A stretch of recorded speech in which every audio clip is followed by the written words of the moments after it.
gitu dong. Ya, Bang Iksan, apakah Anda seorang Muslim? Ya, terima kasih. Saya bersyukur kepada Pak Edi sudah mewakili kami yang lemah-lemah ini. Ya, selalu saya saudaraku di dalam nama Tuhan Yesus. Terima kasih. Ini Bang Iksan ini Muslim. Ya, saya murtadin. Murtadin sudah.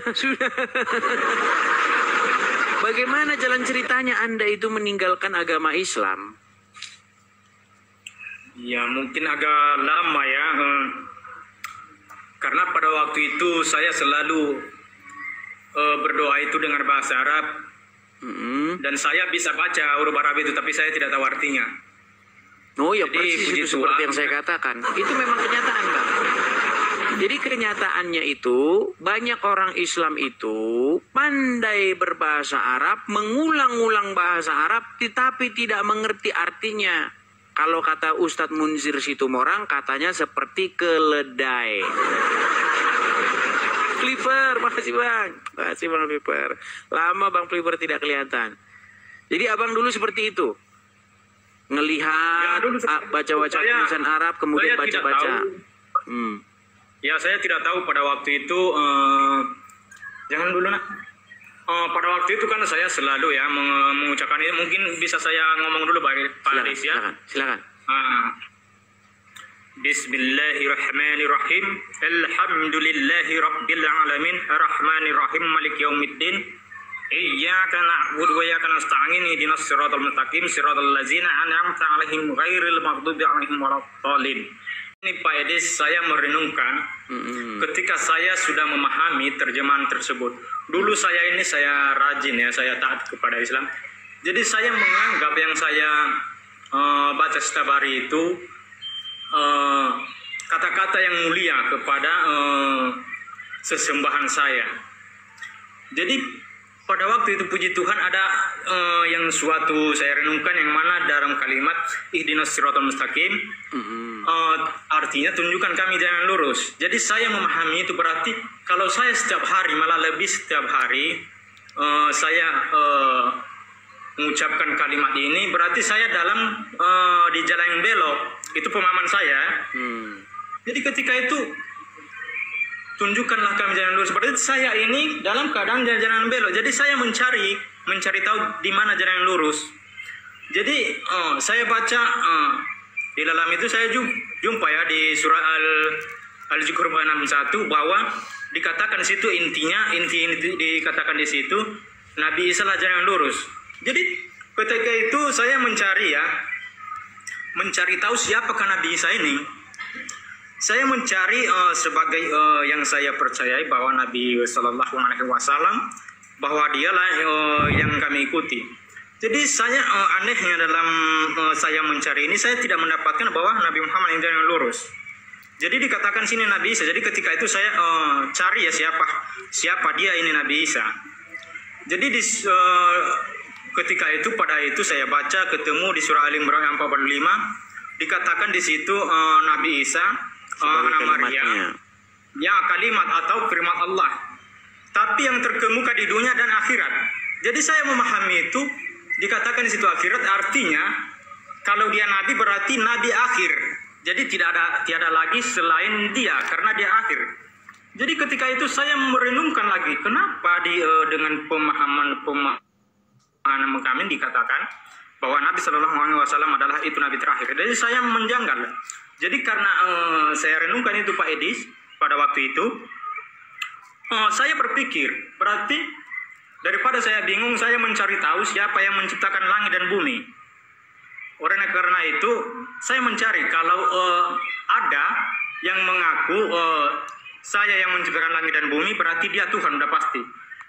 Jadi pada waktu itu Pak Edis, saya membaca ya di surah Al-Hadi ayat 3 itu bahwa dikatakan di situ dialah. Jadi Al-Quran itu sebagai saya Muslim, sebagai petunjuk. Dan dengan di surah Al-Hadi ayat 3 ini dikatakan dia yang awal dan akhir, yang zohir, yang batin. Dan dijelaskan di ayat 4-nya itu dialah yang menciptakan langit dan bumi dan segala sesuatu. Jadi saya mencari tahu siapakah yang awal dan akhir. Seketika itu ya, saya sudah mencari, saya baca hadis dan saya baca kitab lain. Saya tidak mendapatkan siapa dia yang awal dan akhir. Tidak pernah. Allah juga tidak pernah, aku Allah, aku yang awal dan akhir. Tidak pernah. Tapi saya mencari tahu Pak Edis. Mencari tahu pada waktu itu. Saya tidak pernah menemukan. Jadi saya mencari tahu di mana dia yang awal, siapa yang awal dan akhir. Jadi ketika itu saya percaya bahwa yang dikatakan di surah Al-Baqarah bahwa wahai Muhammad, diperintahkan Allah, wahai Muhammad, kalau kamu ragu-ragu dan bertanya kepada kitab sebelum kamu, yaitu Taurat dan Injil. Jadi di dalam keimanan saya tidak pernah saya menemukan Taurat dan Injil. Jadi oleh karena itu pada waktu itu saya mengikuti apa yang dikatakan oleh Al-Quran. Saya mencari di Injil, ya, di Injil yang mana di Alkitab kepercayaan orang Kristen. Jadi pada waktu itu saya cari. Ketika itu waktu saya cari muncul di surah kitab Wahyu 22 ayat 13 dikatakan dia dengan sangat tegas. Jadi Tuhan Yesus ini sangat tegas, dia mengatakan ya dengan tegas, akulah Alfa dan Omega, akulah yang pertama dan akhir, dan aku yang awal dan akhir. Jadi ketika itu saudara, pada waktu itu saya merinding ya, saya merinding. Kok dia yang mengatakan akulah, tapi bukan dia menunjukkan dialah, tapi dengan tegas akulah yang awal dan akhir. Jadi oleh karena itu saya penasaran di pada waktu itu saya mencari di mana yang saya cari tahu ajaran Yesus yang diajarkan kepada umatnya yang mengikuti dia. Jadi pada waktu itu saya mencari tahu itu, saya menemukan ajaran yang sangat mulia Pak Edis di surah Matius 5 ayat 44 bahwa kasihilah musuhmu dan berdoa kepada siapa yang menganiaya kamu. Jadi waktu saya temukan ajaran itu Pak Edis, jadi saya mau kaget di situ. Ini tidak pernah di ajaran saya, tidak pernah saya mendengar ajaran seperti ini. Jadi oleh karena itu saya mencari bagaimana dan ini saya karena saya mencari tahu semua. Jadi Yesus ini sehingga nanti di surah Al-Zukhruf ayat 61 dikatakan situ Nabi Isa jangan lurus, tapi Yesus menyatakan bahwa akulah jalan kebenaran dan hidup. Jadi saya waktu itu saya sampai berdebat kepada keluarga saya Pak Edi sama mama saya, sering sampai mama saya dibilang kau itu harus tahu, kau tanya sama Pak Ustadz, nggak boleh kau menafsirkan sendiri. Itu mungkin kamu salah memahami. Dan saya ikuti apa kata mama saya dan saya bertanya kepada guru. Cuman memang Pak Ustadz saya bertanya itu tidak pernah memuaskan, tidak sesuai dengan dalil yang saya pertanyakan sama dia. Cuman saya gitulah ya. Karena ada perasaan saya iya-iyakan aja. Jadi oleh karena itu saya ini Pak Edis kritis. Saya mencari tahu dan saya banyak ajaran-ajaran Tuhan Yesus yang sangat mulia di dalam itu. Dan pada waktu itu Pak Edis ada sekitar 2 tahun lebih ya. Tiba-tiba saya karena tidak percaya keluarga saya kepada saya, diam-diam saya kepada keluarga saya pergi dan merantau. Jadi dalam niat saya itu saya mencari gereja untuk percaya kepada Tuhan Yesus, bahwa Tuhan Yesus itu dialah Tuhan yang benar. Jadi pada waktu itu Pak Edis saya mendatangi gereja Pak Edis, saya cari gereja terdekat dan ya puji Tuhan pada waktu itu ya ada ketemu sama pendeta dan dibilangnya pada waktu itu saya pada waktu di pintu gereja itu ada seorang ibu-ibu dan saya tanya ada pendeta nggak Bu? Jadi pada waktu itu ibu itu ya sangat baik dan menerima, dipanggilnya lah seorang Pak Pendeta dan dia tanya kepada saya kenapa. Saya bilang sama dia, Pak saya mau dibaptis.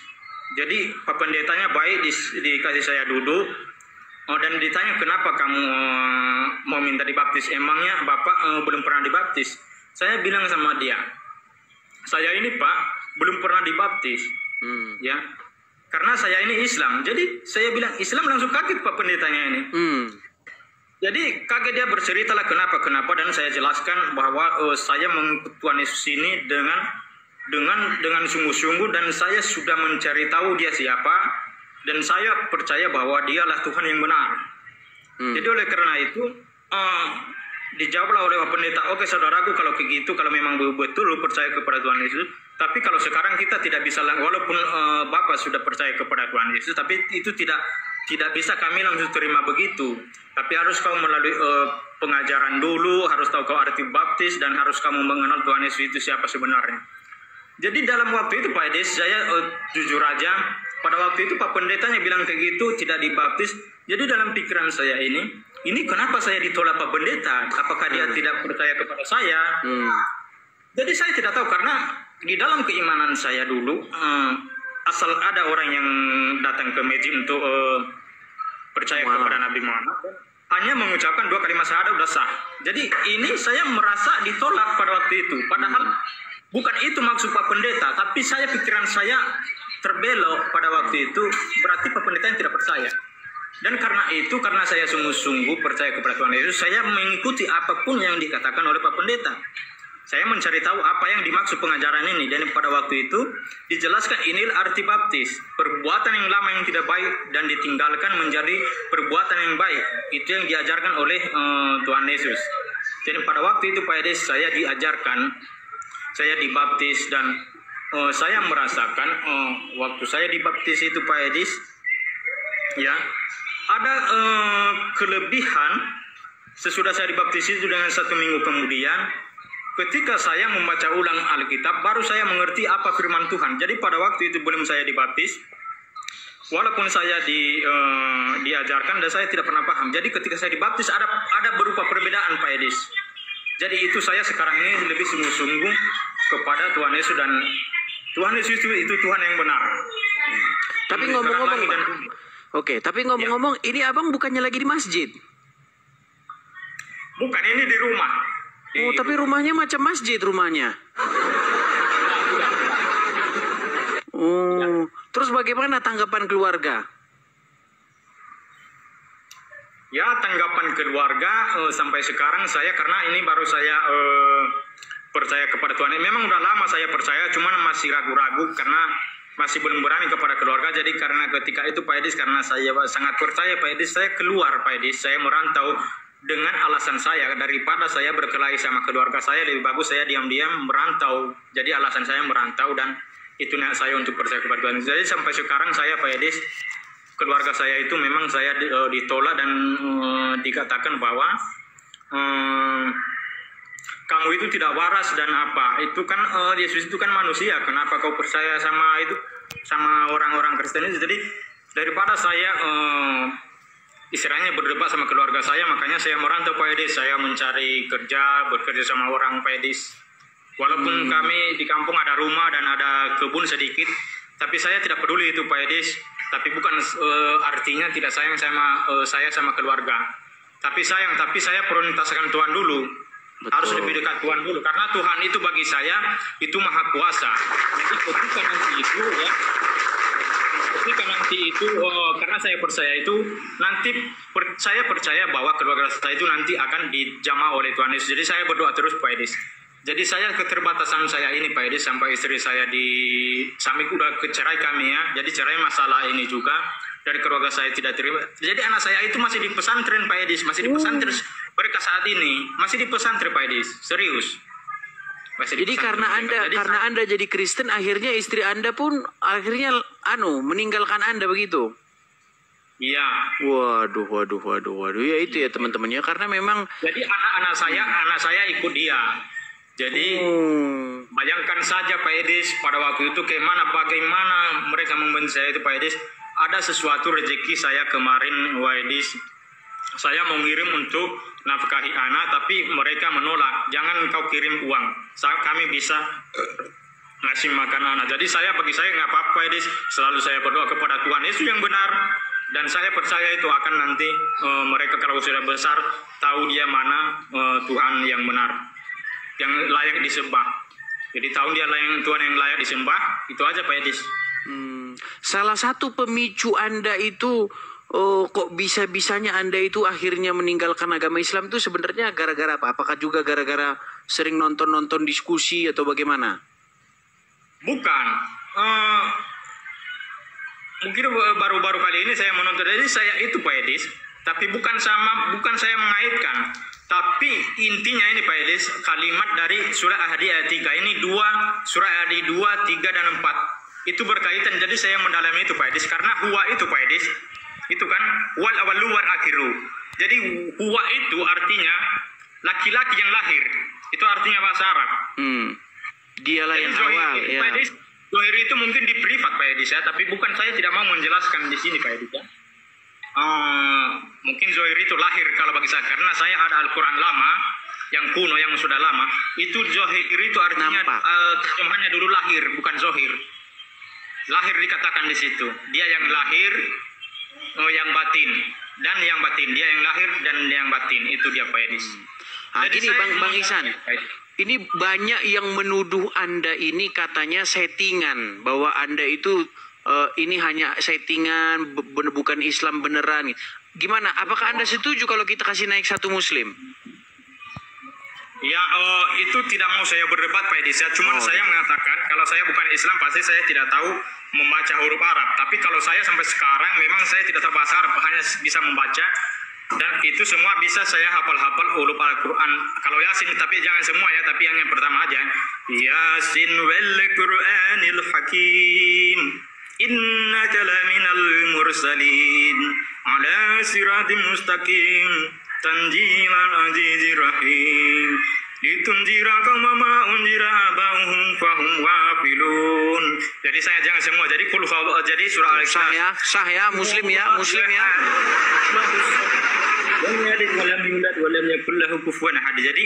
Jadi at-tahiyatul ini Pak Edis, jadi ketika saya menunjukkan jari ini Pak Edis, at-tahiyatul mubarakatus salawatu taibatu lillah, assalamu alayka ayyuhan nabi wa rahmatullahi wa barakatuh, assalamu alayna wa ala alihi. Jadi ketika saya mengucapkan asyhadu alla gini Pak Edis, jadi pas menunjuk itu kayak gini dia Pak Edis, asyhadu la ilaha illallah. Jadi pada illallah itu menunjuk. Jadi saya memahami itu bahwa tiada Tuhan selain Tuhan di Mekah. Itu saya memahami itu. Saya menunjuk Tuhan di Mekah. Karena di Al-Quran itu diperintahkan Muhammad untuk menyembah Tuhan di negeri Mekah. Jadi ketika saya at-tahiyatul, dari saya la ilaha illallah. Jadi tidak ada Tuhan selain Tuhan di Mekah. Itu makanya ditunjuk. Jadi kalau bukan Tuhan di Mekah, karena Tuhan itu berada di asri, di atas. Ketika saya la ilaha illallah, pasti ke gini tangan saya. Tapi pada waktu itu saya menunjukkan arah ke depan, arah ke kiblat. Jadi Tuhan itu menunjukkan dia di situ. Itu saya memahami, tapi bukan saya mengucap sini. Terima kasih. Oh, iya. Berarti sekarang ini Anda akhirnya malah ditinggalkan istri Anda, ya. Anak-anak Anda pun akhirnya malah juga ikut kepada istri-istri ya. Ya inilah memang ya teman-temannya jalan ya hidup. Mungkin saya kalau ayat sholat Pak Edis ya ketika Allahu Akbar kabira walhamdulillahi katsira wa subhanallahi bukratan wa asila inni wajjahtu wajhiya lillazi fatara samawati wa ardi hanifa minal wa ma ana musyrikin inna salati wa nusuki wa mahyaya wa mamati lillahi rabbil alamin. Jadi itu jangan sampai selesai ya. Jadi pokoknya ada bukti untuk bahwa kalau mereka tidak settingan, saya tidak mungkin tahu bahasa ini. Saya tidak ada membaca-baca di sini, tidak ada. Tapi saya hafal di kepala saya, udah hafal semua. Iya, karena memang begitu Bang. Karena kalau tandanya orang Islam itu memang menurut orang-orang Islam haruslah bisa atau mengucapkan huruf-huruf Arab. Ya, memang seperti itu. Dan iya memang seperti itu ya teman-temannya, jalan hidup itu memang seperti itu. Banyak juga orang-orang Islam yang lain ya yang meninggalkan Islam akhirnya memang menanggung hal-hal seperti yang Anda tanggung sekarang ini, seperti itu. Banyak cerita-cerita Muslim yang lain yang juga seperti itu. Akibat dia meninggalkan Islam, akhirnya apa? Dia meninggalkan keluarganya dan lain sebagainya, seperti itu. Ya itulah jalan hidup ya Bang ya. Lalu bagaimana ini pendapat Anda tentang diskusi-diskusi lintas iman yang ada di sosial media? Ya saya bangga. Saya bangga kepada penjelasan dari orang kita Kristen. Jadi ketika mereka sering menjawab kepada saudara saya anggap memang saudara saya ya. Jadi selalu mereka tidak bisa untuk menjawab. Jadi itu jadi Jadi ketika mereka tidak bisa menjawab itu, saya lebih jadi iman saya lebih kuat kepada Tuhan Yesus yang bahwa Kristen itu benar. Jadi ada dalil semua lengkap. Jadi Alkitab itu semua bisa menjawab dengan segala apapun yang pertanyaan bisa dijawab dengan hanya Alkitab saja. Jadi itu kelebihan untuk sebagai menguatkan iman saya, itu aja sih. Iya, kalau orang Islam memang fakta dan kenyataannya ketika mereka saya tanya apakah Al-Quran itu lengkap, mereka bilang lengkap. Tapi ketika menjelaskan agama Islam, Qurannya nggak dipakai. Iya, mereka malah pakai buku-buku lain, buku syekh ini, kitab syekh ini, karangan ulama ini, buku karangan begini menurut kitab imam ini. Makanya saya heran, Bang. Ya kan? Di mulut berkata Al-Quran adalah kitab yang lengkap dan sempurna, tetapi pada prakteknya kitabnya itu tidak dipakai untuk menjelaskan agama Islam. Malah menggunakan kitab-kitab lain. Nah, itulah yang terjadi di tengah-tengah umat Islam. Seperti itu. Makanya memang kalau dipikir dalam-dalam, makanya saya pernah melakukan tantangan itu, Bang. Kalau ada orang Islam yang bisa membuktikan dia percaya Al-Quran, saya lompat dari Monas. Saya bilang. Gitu. Dan banyak hal-hal lain gitu, Bang. Jadi misalnya seperti sunat begitu. Apakah Anda percaya bahwasanya Al-Quran menjelaskan segala sesuatu? Dia bilang, ya. Kalau begitu, tolong tunjukkan apa fungsinya sunat. Nggak percaya dia kalau Al-Quran menjelaskan tentang sunat. Nggak percaya. Tidak ada orang Islam yang percaya bahwa Al-Quran menjelaskan fungsi dan kegunaan sunat. Mereka pasti bilang, oh itu untuk kebersihan atau bersuci katanya. Di mana dalam Al-Quran bersuci itu sunat? Nggak ada. Ada sebuah riwayat atau sebuah informasi bahwa Ibrahim itu bersunat.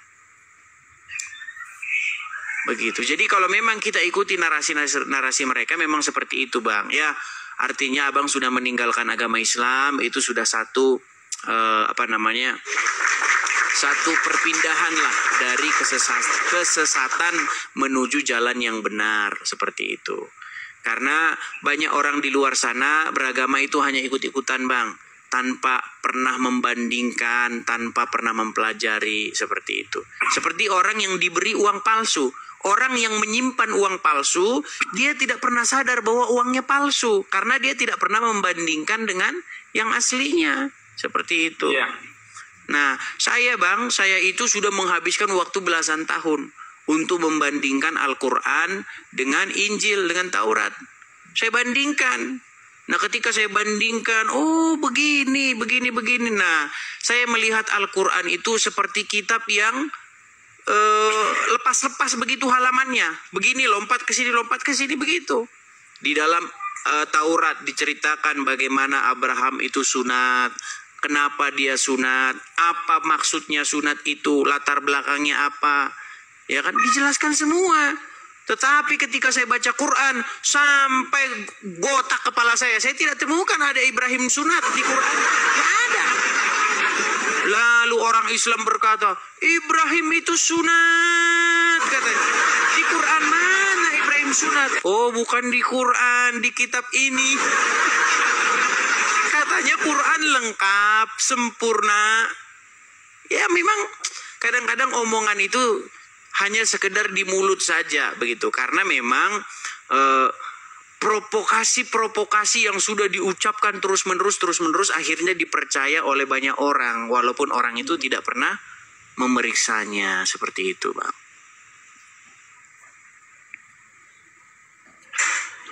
Oke lah, abangku. Oke. Saya wakilin kami ya, nanti saya dukung nanti saya cari nanti profil abang, nanti saya dukung ya. Terima kasih Bang Iksan. Oke Bang Iksan, selamat malam. Kita berikan kesempatan kepada Muslim yang lain nih, Bang ya. Ya, turunkan. Baik, terima kasih Bang Iksan. Terima kasih mewakili kami.